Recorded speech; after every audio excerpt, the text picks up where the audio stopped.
সে তো আপনারে ভালোবেসে বলি। তাহলে ওই গুপ্তধন উদ্ধারের দায়িত্ব তুই আমাদের দিচ্ছিস? বরং নিজের ভেবে গো গুলটি বাবু। নরা, তুইও যে আমাদের বড় আপন, বড় নিজের।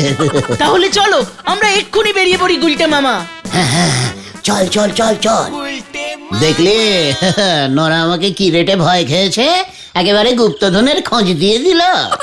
সে তো ওই কবিতাটার মানে বুঝতে পারছে না বলে হেল্প নিয়েছে, ভয় খেয়ে না। পাঁচু, ও ভয় খেয়েছে কিনা সেটা তুই আমাকে বলে দিবি?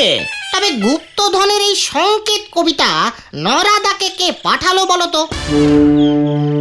গাছের ফল খা ভেন্ডি, গাছকে লাগিয়েছে সেদিকে মন কম দে। রানী থাকে কোথায়, নরার দোকান যেথায়। তার মানে গুপ্তধন আছে এই গলতপুরেই কোনো গোপন কুঠুরিতে। কুঠুরি ঝুলছে গাছে, মন্দিরের পিছে।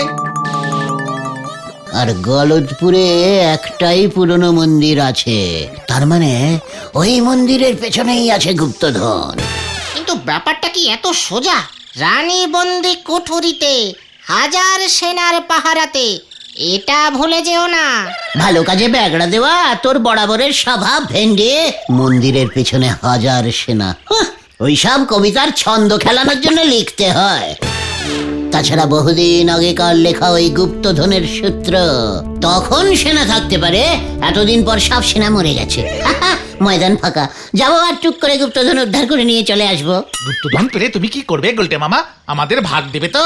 ওরে গলদপুরের ধার বাকির বলদ পাঁচু, আমি রাজা হব রে, রাজা, রাজা দুধেশ্বর।